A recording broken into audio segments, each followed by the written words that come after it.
panibagong araw. At heto na naman tayo. Kahapon, binalot tayo ng malakas na ulan. Nag-iwan ng bahang, nagpasikip ng loob at isip. Pero ngayon, habang nililinis ang simbahan, unti-unting nabubura ang bigat na iyon. Sa bawat bolis at bawat punas, may paalalang kaya nating bumangon muli.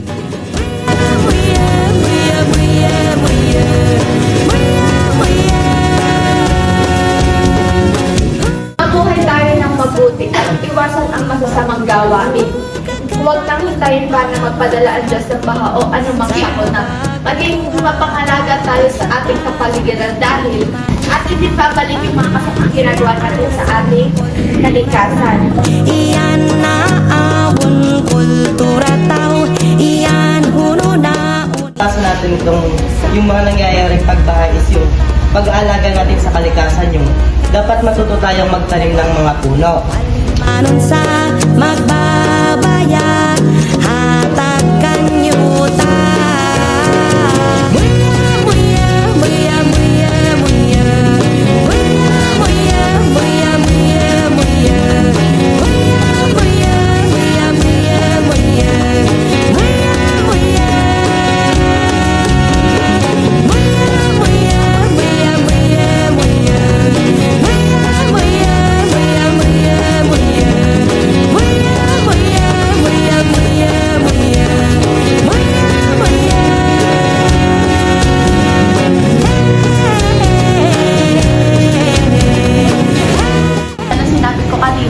Dapat maging responsable tayo sa pagtatapon sa mga basura, lalo na dyan sa kanal.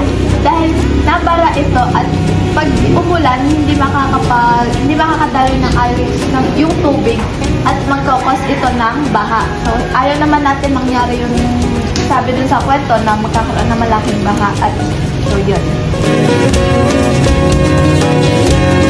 1, 2, 3, clap!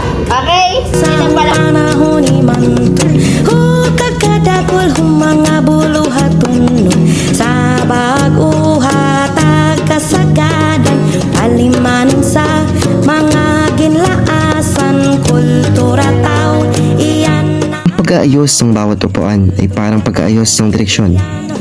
Mas malinaw, mas maayos, mas handa sa panibagong yugto.